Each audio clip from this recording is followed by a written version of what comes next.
remember this guy came in and he had his girlfriend with him, and he put his quarter up. Okay, we're ready to go, and he got a round off me the first round, and he's like blowing kisses at his girl and doing all types, and I'm like, oh really? Oh okay, this is what we do. So my friend who was watching me, he's like, oh wow, that was wild disrespectful what this guy's doing to you. So the next round, I like perfect.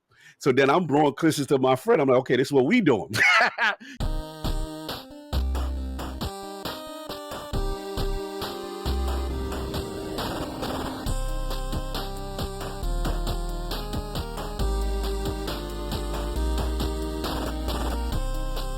Welcome to the Enthusiast Gaming Podcast, where today we have a very special guest who I'll mention in just a moment. First, I want to introduce my co-host, Wes. Wes, how you doing, man? What's going on, my friend? I'm good. I'm excited to get this conversation started. Me too. And lo and behold, we have Lord Cognito from ILP, Defining Duke, and about 5 billion other things, because I don't think the man sleeps. But Cog, tell the audience who you are, a little bit about yourself, please.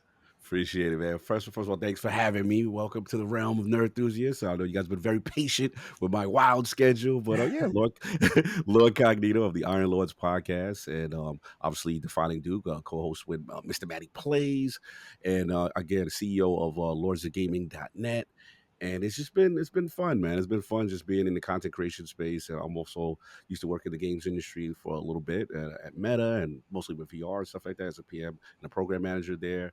And it's been a fun run just in the content creation space and just in games media and stuff like that. But I'm excited to talk games, excited to talk retro, classic, arcade era. And you guys seem brothers from my era. I feel a kinship when I see some of the stuff we were able to talk about. He's saying we're old. Yeah. Basically, AKA we old and we remember how things started. Yes. And we have an appreciation for that. And video games has always been in my blood. I'm a kid from the South Bronx, grew up with video games all my life.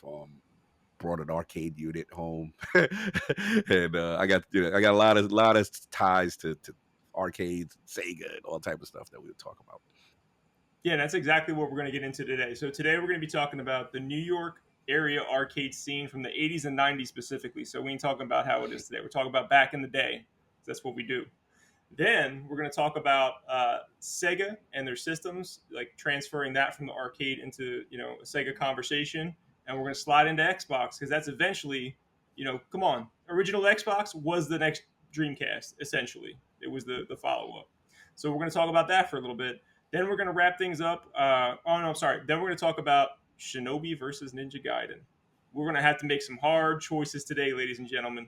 Get ready. And then finally, a pulse check where we're going to look at a couple different prices. We got a few different games. We'll figure that out as we go on. But first, just a quick bit of housekeeping. If you guys like what you hear today, please consider subscribing to us over on YouTube.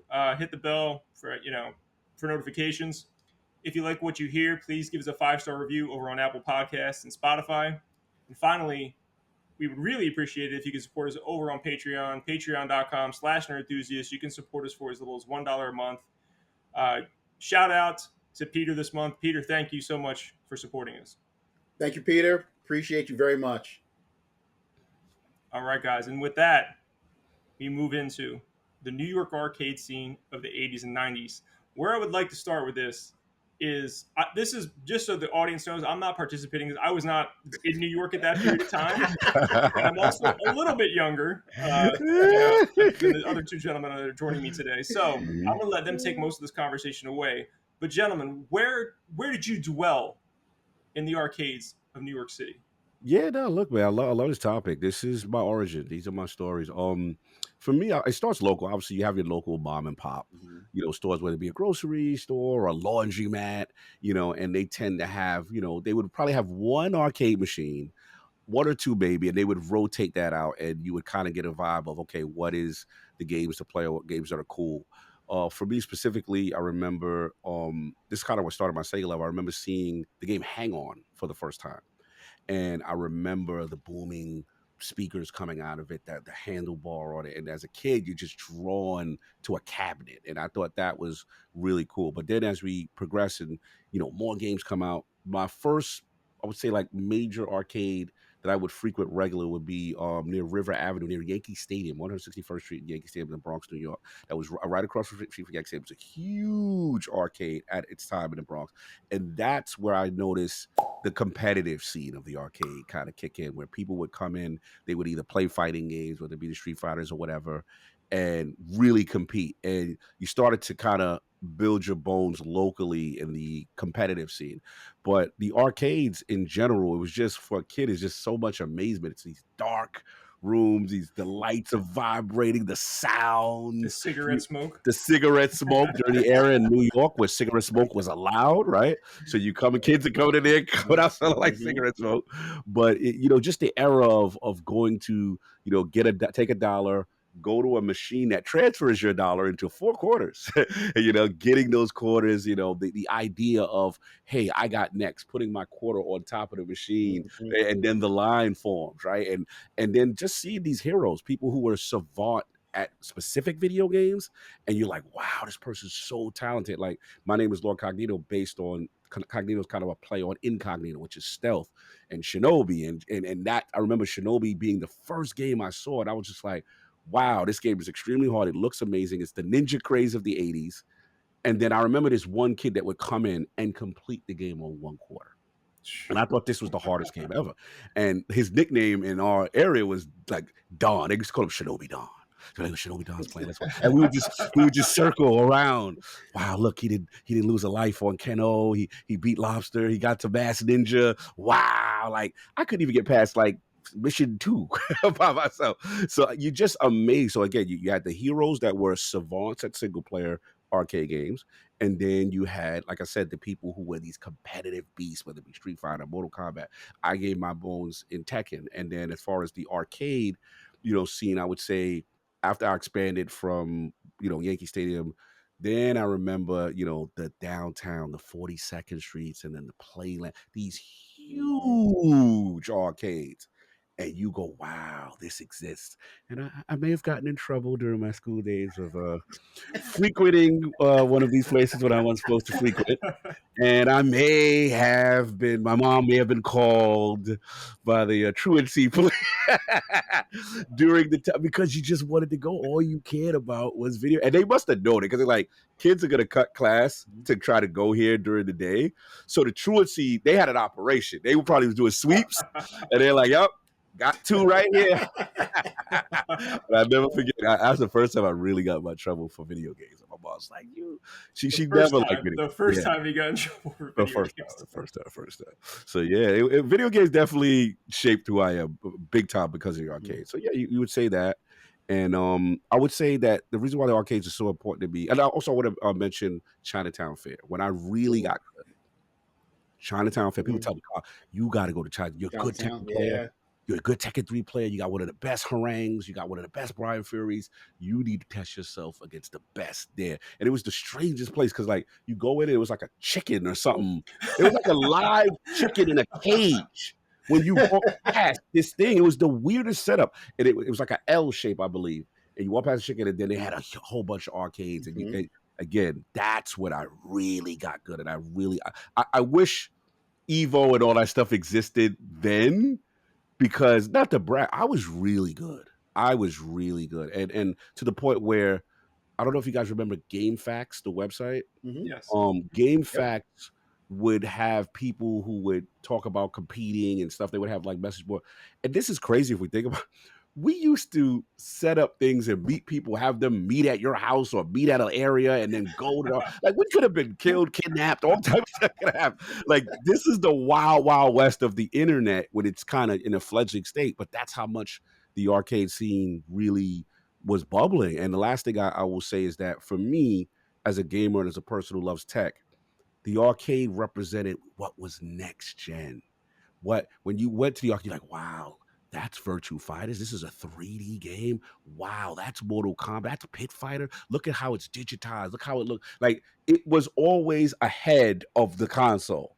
And I remember the distinction of being disappointed when I had like a hang on in the arcade, and then you get the Master System. I know we're gonna talk about all that stuff, but it's one of those things where, as a young kid, you recognize like, this isn't exactly what I played, and there's a drop off. So the arcade became the excitement for what's new and what's powerful in tech and video games and gaming. But yeah, those are some of my early memories. There's still stuff I'm probably forgetting, but it was it's my formative years. Those are the years that really made me appreciate video games to the utmost. And there's so many games I could talk about that I played that had an effect on me. You ask, there's tons, but yeah, those are probably much my early arcade history. What were the years approximately? Like, was it the late '80s and early '90s, or like where would you put it at? I gotta time it around Shinobi. So Shinobi's 87.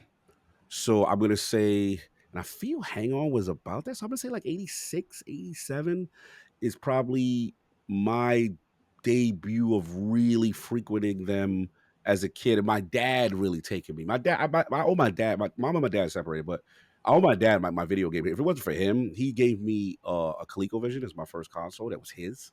And I remember, Donkey Kong was the pack in, and I remember seeing Donkey Kong, at the arcade. I'm like, wow, this is crazy. So I'm from that era.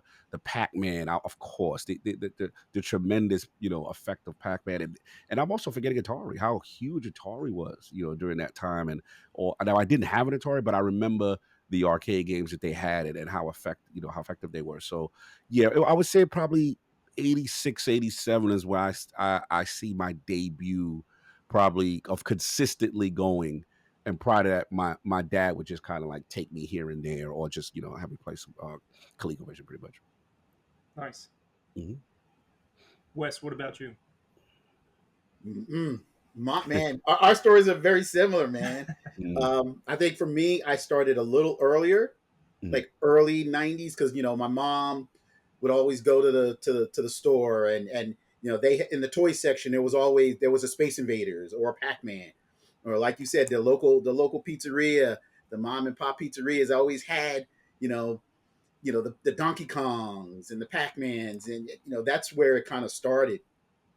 And mhm. from there, when the arcade scene really blew up, I spent a lot of time in Playland. Whew. A lot of time in Playland.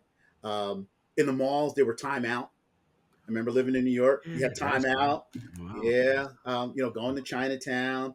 Chinatown was the land where you got proved yourself in fighting games. Where the boys became men, I guess. Yeah, yeah. Oh yeah. Oh yeah. Oh yeah. Hmm. And I love playing Donkey Kong and Cubert. Cubert, I was a master at. Cubert, I was a master. That was my game. I was a master at. One quarter, I'd be on Cubert for hours, hours, Mm. hours. And Mhm. but like you said, that was going to the arcade was what you saw like the latest thing. I remember going and seeing Dragon's Lair Oh my God. or Space Ace for the first Wow. time. We were like, "Oh my god, what is this?" Cartoon. A Yeah. Saturday morning cartoon. Yeah, it was $1 to play, but just seeing the technology was unbelievable.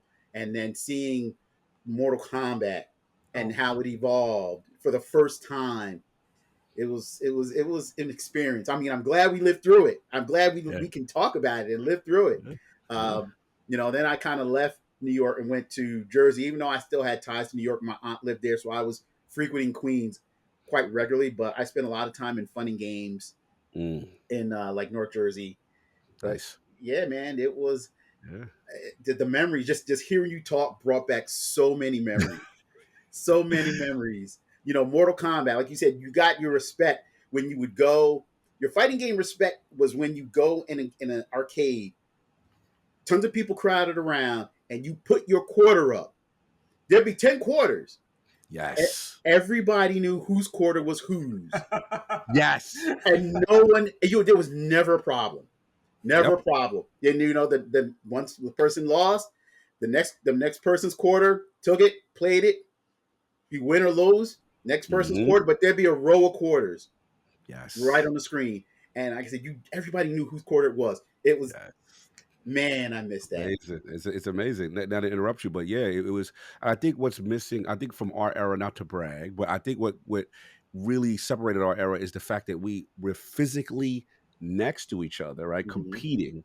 then you have the circle around you of Mhm. people watching you compete. So your rep is on the line, and there's Yes. that intense. There's not this distance, and you're online, and this is before the online gaming era, right? So you really had to.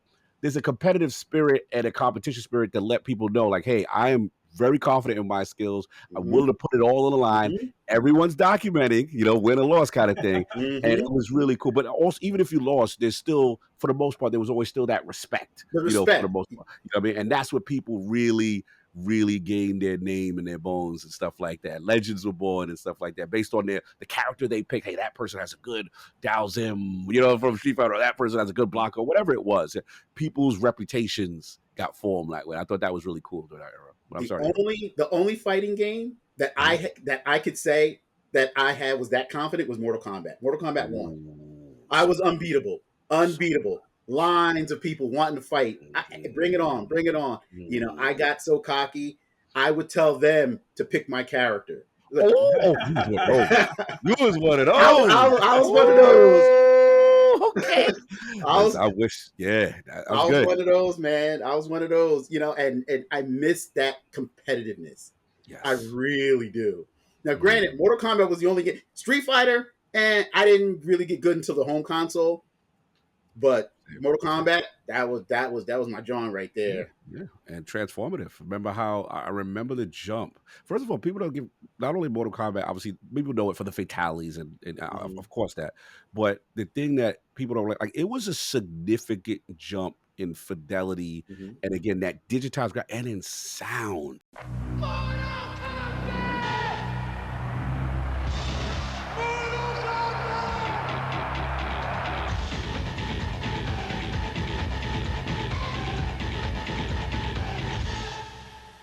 I remember how Hmm. great the game sounded. You heard finish him, and you heard Yes. those classic tunes that we know from now on. It felt like when Mortal Kombat Arcade Upright was in an arcade, it was like the loudest machine out of all of them. You hear the laughing and Shanks. Like it Hmm. was just a very iconic upright arcade upright, if I remember. Hmm. Yep. And you knew a new game was just arrived because they would have like 6 or 7 cabinets all Yes, lined up.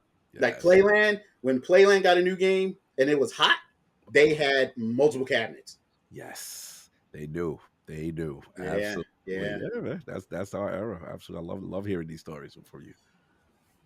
So what would you say if you could compare it to today? I know you really can't, but if you could compare the arcades back then to today, Mhm. what are like some of the major differences that you see? Man, I mean, obviously now it's kind of devolved into like this a barcade or a social thing, and because look, it was a hard industry to keep going. Obviously, the maintenance and stuff like that, and then obviously, home like, the elephant in the room, home consoles did finally evolve, and they finally got to that level. I remember to me the change I remember where it was significant because there was one-to-one arcade to console, but you had to spend $1 zillion. It was Neo Geo was one of them, Hmm. right? Yeah, Neo Geo was like Hmm. they were big dictionary sized cartridges. The Yeah. system was about $700. The cartridge was about 150. Shout out to my cousin King David who had them. And what was revolutionary, they had like a memory card that would allow you to play your home. If you had it at home to continue at an arcade and Hmm. vice versa. But for the most part, arcades were always substantially ahead. So now we fast forward. I remember PlayStation kind of really bridged the gap, I believe, with the System 11 board. And I remember seeing Ridge Racer and I remember seeing Tekken. I'm like, wow, that's the same thing because they were using the same board that was physically in the PlayStation. I believe Yoshida talked about it with Namco and stuff. So you start to see the gap. And then eventually, it died out. But as far as like comparison, is really tough to compare. There's really nothing the closest from the fighting scene would be Evo, yes. You know what I'm saying? Like Evo today would be as close, obviously they're more popular, they're on stages and stuff like that. Hmm. That would be close to the competitive feel, but it's really I hate to be the old guy that's like, there's nothing like our era, but it really wasn't. It's Like, not. It's not. It's yeah, not because now if you say the word arcade now, people think of skee ball and those prize games. yes. or the barcade. It's one or the other. Or the barcade, Right, yeah, or the Dave barcade. and So Buster's. exactly. That's, Mhm. you say arcade, that's what comes into mind. And from where we come from, that's not an arcade. Exactly. 100%. You're right. You're right. It's not. So that's why it's a shame because it's like, again, there's something to it that I feel is missing. Look, I'm always about the advancement of technology Mhm. and obviously the online era, the online gaming era. And I remember ushering it up like, oh, this is cool. I am talking and playing with someone who's in Europe, right? Cool, mind blowing. But again, there's nothing like again when tech is kind of debuted and you could go hands on with this new tech in a new arcade machine. And then obviously we talked about again the side by side, even the co-op aspect. We're from the era where you play Double Dragon and Final Fight Mhm. right next to each other and stuff. Like the era of couch co-op, I feel is also lost. It's very rare nowadays when a game is couch co-op for a current generation, system. Everything is so Mhm. this, and I think the biggest difference to your question, Matt, is that I think the connection of friendships are different. Like I feel real friendships were born because this is a Mhm. person you literally met. You exchange numbers. That's your friend. That's your guy. You Mhm. know this guy for real. Whereas now in this era, it's like people like they love me, they love you guys, but do they truly know us? They know of our persona and they think they have that connection, but it's different when it's really cultivated in person. So we talked a little bit about etiquette with the quarters and the table, and you always know whose quarters what. What Mhm. other arcade etiquette can you point out from back then? The fun times now. Oh, I don't know if I'm allowed to curse, but I won't. Or No, go ahead. It's all right. okay, this shit talking. Mhm. Because Yeah, yeah. there's gonna be people you're gonna face that are gonna be wild, disrespectful. I had quite funny stories, of just I felt I was a very humble person. I don't talk whatever, but if you initiate, then I am going to reciprocate. And I will say, I did take pride in shutting up the loudest mouths. And I would say like as far as etiquette, dudes, first of all, all right, hogging the sticks and doing all that, doing all that extra stuff, that's definitely a faux pas. Something you don't really want to do. You want to be respectful of everyone there. But again, with the shit talking, it was kind of like, okay, you better back it up. Everyone's watching. You better, and dudes will definitely come back at you very hard, especially if you were talking crazy. And I remember I had to put a couple people in their place.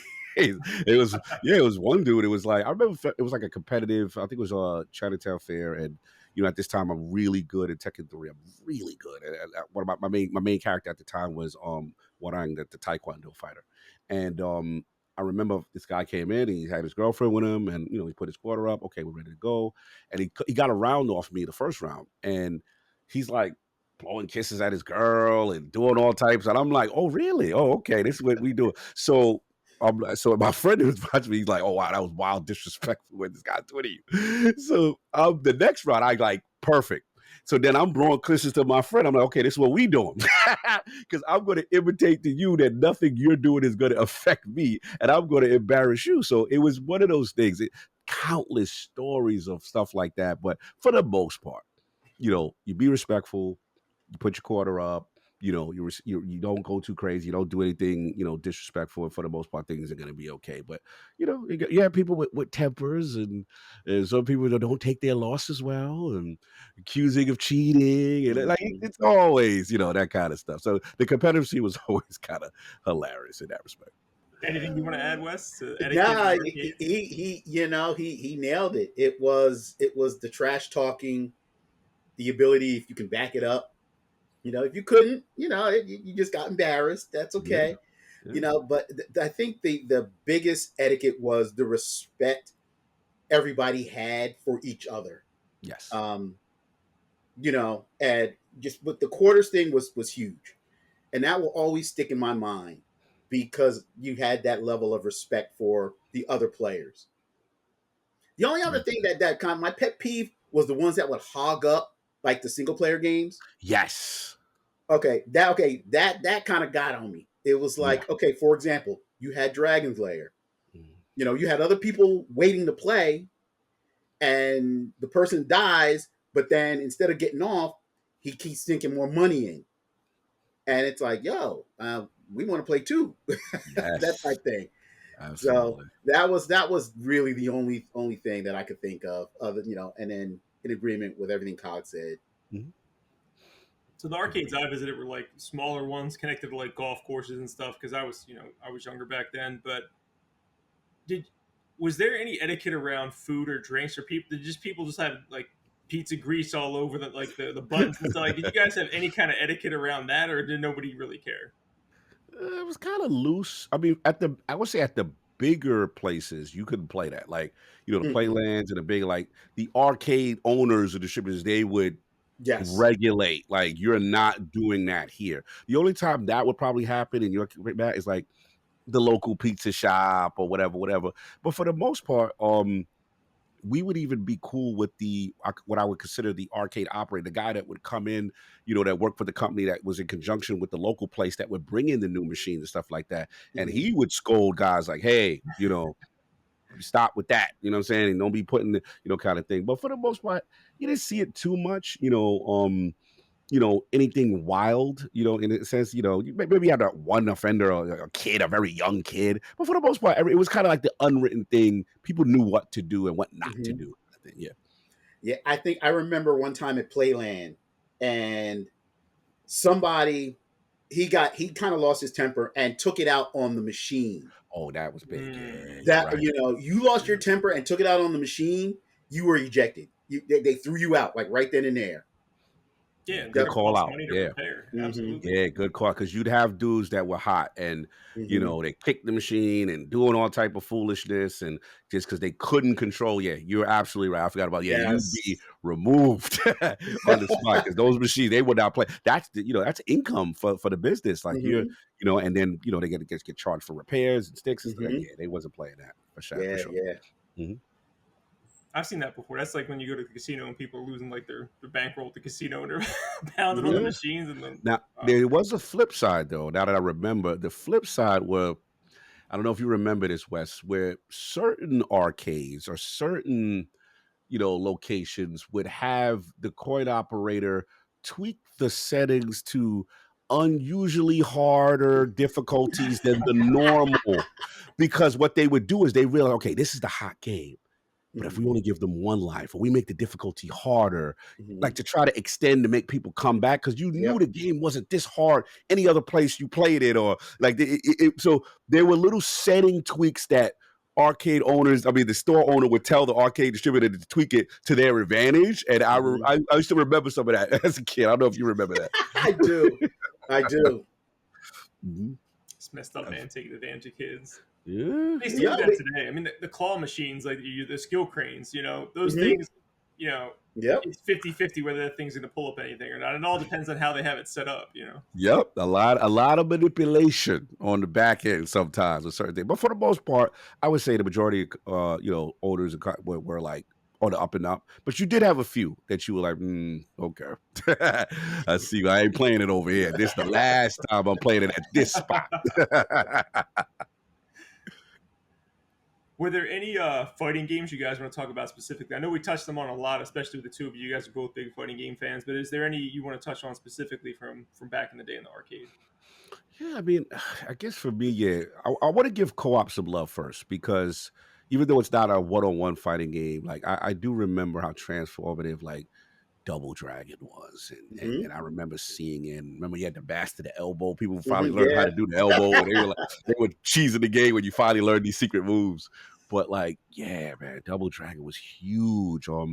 Final Fight, Yeah. that kind of The stuff. co-ops were huge. Like you said, Final Fight, Hmm. Double Dragon. Then you had X-Men. Oh my So you god. you had you had all those co-op games. Granted, they Whew. weren't they weren't fighting They games, were but fighting, but right, right. the Was the co-op experience Yeah. was I big. I was a huge fan of it because I did like the beat 'em ups, you know what I'm saying? Hmm. And Hmm. then also I wanna give credit, this is during the '80s and, wrestling is huge, and I remember some of my favorite, beat 'em up with wrestling games, the WrestleFest. I remember I used to love I think I loved it because Ultimate Warrior was my favorite. He was, like, only finally in the game, and they had, like, a Royal Rumble mode. It was really cool. They if you loved wrestling, it really replicated the first one. So I think the first one Hmm. was called WWF Superstars of Wrestling. amazing, and I believe it was 4 players you could play. Like I may be off with that, but the Royal Rumble game, excuse me, WWF WrestleFest. These were games that had never really came to console. They were graphical fidelity at its time. They were beat 'em ups, and then that all these beat 'em up games kind of then transitioned me and then into fighting. What we're getting to, which Mhm. is I can wait. Let's give some love. Let's go. Let's do a throwback, Wes. Remember Karate Champ? Karate, yeah, with the two Ooh, sticks. Judge Red. So there'd be a guy like Matt don't know what we talking about, but like there'd be the sensei. If we 1-on-1, it'd be the karate game, right? Yep, It yep. had no buttons. You had two sticks. Two stick. This game had no button, so you had to learn moves based on combination and placement. Mhm. And it would actually, if you want to see it, it's in the movie Bloodsport. Okay. Watch Bloodsport. Van Damme is fighting the other one of his friends in Karate Champ. Karate Champ was a huge deal. So yeah, that and it was basically the karate era. So basically, one hit, whoever gets the first hit wins the round kind of thing. It was a three out of best out of three kind of thing. And then at the end, they had the character who was like the judge, and it had voice in it. That was Mhm. unique for its time. Like having a voice in a video game saying anything like was huge. So you got that. Obviously, Street Okay. Fighter. Go ahead, please, Here's please. one for you. Do you consider? And I love this game, Yi Year Kung Fu, as a fighting game? Ooh. I mean, I consider beat 'em ups kind of the early predecessor to them. That's how I Because wouldn't say it's a fighting game, but I feel it's a precursor. I love that game. That game is it was great. 1-on-1. Yes. It was 1-on-1, and your character was all kung fu, and he flipped around and jumped around the whole screen, and Yeah, yeah, you're you right. fought different guys. Like the one chick had the fan, Yes. the other guy had the bamboo, but and Yes. your moves were based on your button press and your joystick placement. Yes. That's a good call out. I remember that one. So Yeah, man. So that, and then obviously, Street Fighter was huge, right? We know Street Fighter. But I want to give credit to the OG, which was Street Fighter One. TurboGrafx had a port. Eventually, it was called Fighting Street. That was arcade perfect, but it took a while. But the origin of it before Street Fighter Two became it, like that, it was a huge graphical jump up for Capcom. And I remember again video games having voice was a big deal. And the person lost, and it was like, there's so many like you all over the world. And the guy had the bloody lip. And you remember Street Fighter One, like when they used to have like these voice intros and then voice start and then voice loss recordings. And I thought it was hilarious. But yeah, those games were pretty amazing. So yeah, that I think we got to give Virtual Fighters its flowers. oh Really yeah. in the third 3D, Sega really stepped it up in the 3D space. I remember like, wow, games are changing. No more 2D playing. Now you're seeing 3D, you're seeing Hmm. polygonal characters, more detail. And I think to me, the real jump was probably Virtual Fighters 2 and Virtual Fighters 3. Like, wow. Well, I remember seeing Virtual Fighter 3. I was there when Playland got Virtual Fighter 3 that day. We were like, oh my goodness. We weren't ready. We weren't ready. Did you know We it was weren't there that ready. day, or did you just happen to be there and they No, rolled them out? no, I just happened to be there. Mhm. I, It's crazy. just my normal stop and, yeah, hey, I'm gonna play for a little bit, and then when you walk in, it was like you had 3 virtual fighters. Like, wait, and the guy was just finished setting them up. He turned it on. Bro. Big graphical leap Oh, from two, and Virtual Fighter 2 was a big leap over the first one. but But seeing 3? three, mm-mm. Mind blown. Mind blown. I remember it. Like, they had, I think that was the one that had the sumo, right? And they had they had this female character, she had this very Yes, flowing dress. yes, And you just see the detail. I was just like, wow. because she fought, and her stage was in the snow. In the snow. Oh Yes. my God, that stage was beautiful. I was like, graphics, I've never seen anything like this. Mhm. Lifelike, the movement, the animation, the clothing, the way things swayed. Beautiful stuff. It was tremendous jump. So yeah, I would say Virtual Fighters was again. In the arcade there were like what I consider these inflection points in graphical fidelity, where you go, wow, there's nothing like that right now. We have reached pinnacle fidelity, and again, always better than the home console at the time. The arcade was always ahead, and that's when you remember the teams like the AM2s, and you started to pay attention to who made it. right? You're like, okay, that's a Sega, that's AM2, okay, this is that, and you start to get your favorites that way. I got to give some love to on the 2D side.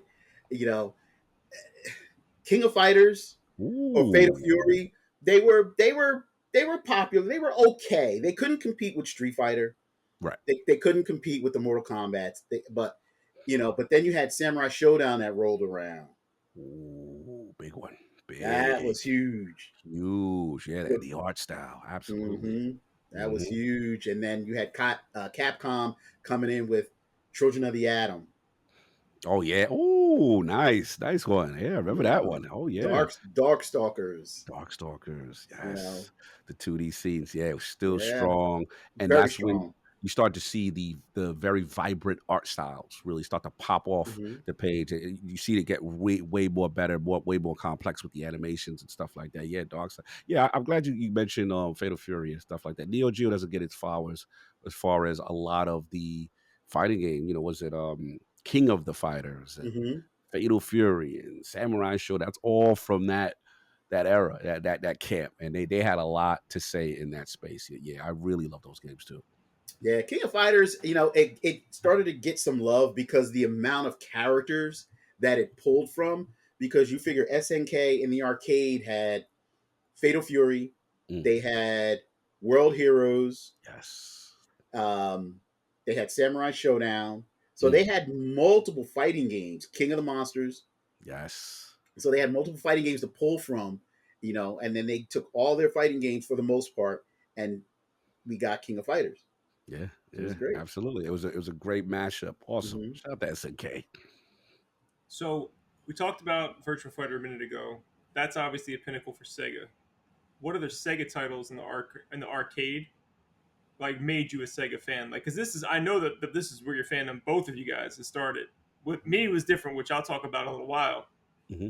Hint, hint. Oh Uh, yeah, baby. Oh yeah. but Oh yeah. with you guys, what were the games were like that? To Cog's point earlier when he was talking about recognizing AM2, what was the first time you started being like, "Yo, what's Sega doing?" Like, what? Oh, that says Sega on the side. What games were making you, Oh, that click in your head? it was early. It was early. Like I told you, it was. I got to give credit to Hang On was my precursor because again, it's realistic looking motorcycle racing game. The music was phenomenal. And then I remember when Super Hang On came out, and it was just amazing. Like Sega, the thing about Sega, they were really good with anything like what I consider the booth arcade game, where you get inside of it. Right, they afterburner. You know what I'm saying? You this playing game, you jump in it. It was a very engrossing experience, and I just love the aesthetic of their designs of their cabinets. It was just like sensory overload to a kid. Like I'm really gonna drive a motorcycle today. I'm really gonna fly a plane today, like that kind of thing. But the game that, of course, I would be remiss if did not mention Shinobi. Like Shinobi is hmm everything to me. It was very challenging. It was one hit, one kill. You had the ninja magic button. Again, we're in the peak 80s. We talk about the ninja craze is at its highest. And I felt the design of the character, the way that ninjas would materialize into the board. And then the bosses were tough, it was so mind-blowing for its time. I was just like, wow, I love it. I remember I would distinctly look for the Sega logo. hmm Oh, that blue Sega, where is it at? Okay, cool. Oh, Sega made that? Okay, I'm playing this. It became, and then, I can't gotta give Outrun its flowers. hmm Outrun was huge, Yeah. huge. The convertible, the music. Shout out to Musical Sound Shower. That beat was rocking, boy. And then they had haptics when you were in the roll, like on the steering wheel, wherever you hit the roll, you'd had hmm that. Again, voices in video games, checkpoint, extended play, these little things, Space Harrier. Space Harrier was big. I Yeah. remember That that was one, another one. get ready. You know what I'm saying? They're like, again, Sega was always about graphical fidelity, experience, music, and they just were just fun games. So I just stood all the way loyal to anything Sega was doing in the arcade. I beeline towards it. They had many. I mean, and then it went on with Virtual Cop and Virtual Fighters, and the list goes on. But they had the arcade scene to me with a lot of vibrant titles that were really cool. Mhm. Space Harrier to this day is not one of my favorite games. I never gravitated towards it. I just did not care for it. I like it. Suck at it. I'm not very good at it. Yeah, like, it was just some. It was, if you really look at it, the premise is stupid. The guy just running, you know what I'm saying, just floating in the air with a cannon. It's stupid. And I will say, like, it was just, I don't know, just the weird time of the '80s when you just threw ideas against the wall, and for whatever reason, that one Mhm, stuck with certain people. I mhm. always look at that; those are games that, like, for even when they came to console, those are like, okay, they just showed off, but they didn't really have a lot of depth to them. You know what I'm saying? Like, kind of thing. They were kind of like simplistic if you really look at it console wise. But I get that for Space Harrier. Why you would like that? I completely understand that.